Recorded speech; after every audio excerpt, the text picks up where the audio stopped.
aggressively. But now that he's taken his normal line, let's have a look at the replay of Harris. This was the move a couple of laps ago. That's where it started. This is where it started. So light contact with Alexander on the outside, but that's okay. As the once very famous Harry Hogg said, Robbins Racing's son. So that's okay. They didn't push each other off the road. Play on. Ryle's got the overlap on the run up to turn 1. So here's this replay again from another shot. Late on the brake. Good commitment from Harris. Kicked up a little bit of dirt. Like I said, very light contact, so that's okay. That's fine. We'll deal with that. Enough racing room. Didn't rub Alexander off the road on the exit and was able to get the job done. Now look at these two guys running to the outside on the exit of turn 2. I'll go back to my point here.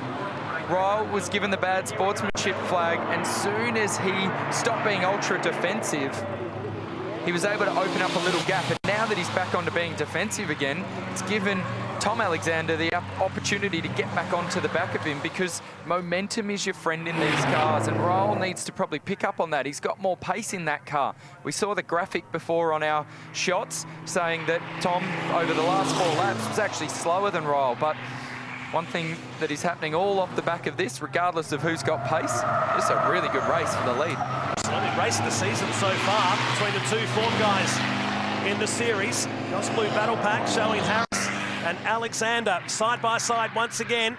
A lap and a half remaining at Queensland Raceway. He's got the straight line speed, but he's on the wrong side of cool every time we get down to turn number 4. Wrong side at the moment, but you can see Alexander just pinching Harris, and what that's allowed him to do, look at this, a little bit of crossover here. He'll have to be careful. That's okay. Ryle's giving it to him as much as Tom's giving it to Ryle. Now this is the outside again for Alexander, so he's going to have to go the long way. We know that Harris is good on the brake, so he's got the job done, but he's tight at the apex. Alexander needs to work on the crossover here, but he hasn't affected it. Oh man, he put all that work in starting back at turn 4. He'll be as disappointed as I am, I guarantee it. You're heartbroken next to me at the moment. Final lap as they head down into turn number 1. Harris and Alexander, the standouts, not only of the race, but of the season. Woods is still 3rd. Mick Cedars and Crick still behind this group, and Matt McKeldin completing the top 6.